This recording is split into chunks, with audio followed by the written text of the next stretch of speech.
നമസ്കാരം മക്കളെ, നമുക്ക് പഠിക്കാം. ഇന്ന് നമ്മൾ നായുടെ കൂട്ടക്ഷരമാണ് പഠിക്കാൻ പോകുന്നത്. എഴുതാം.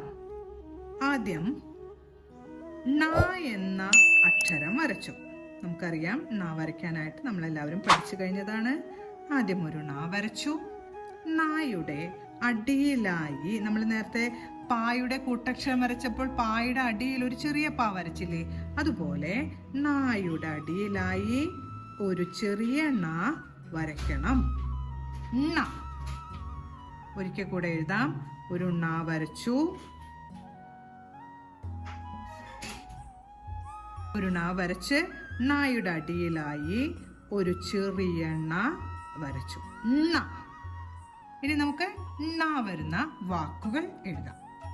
ആദ്യത്തെ വാക്ക് മണ്ണ്. മണ്ണ്.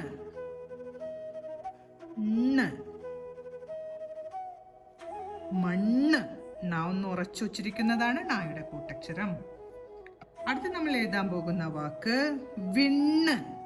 വാ എഴുതി ഈടെ ചിഹ്നം വിണ്ണ്. ണ ഉറപ്പിച്ചു വച്ചിരിക്കുന്നത് കൊണ്ട് നായുടെ കൂട്ടക്ഷരം എഴുതി ചന്ദ്രക്കലയിട്ടു. വിണ്ണ്. അടുത്ത് നമ്മൾ പഠിക്കാൻ പോകുന്ന വാക്ക് ഉണ്ണണം. ന ഉറപ്പിച്ചു വച്ചിരിച്ചുകൊണ്ട് നായുടെ കൂട്ടക്ഷരം എഴുതി ഉണ്ണണം.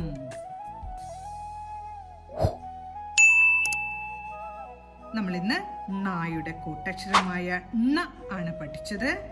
ണ വരുന്ന വാക്കുകളായ മണ്ണ്, വിണ്ണ്, ഉണ്ണണം എന്നീ വാക്കുകൾ കൂടെ ഈ കൂട്ടക്ഷരവും ഈ വാക്കുകളുമെല്ലാം പറഞ്ഞുകൊണ്ട് എഴുതി പഠിക്കാൻ ശ്രമിക്കണം. നമസ്കാരം. അടുത്ത ക്ലാസ്സിൽ കാണാം.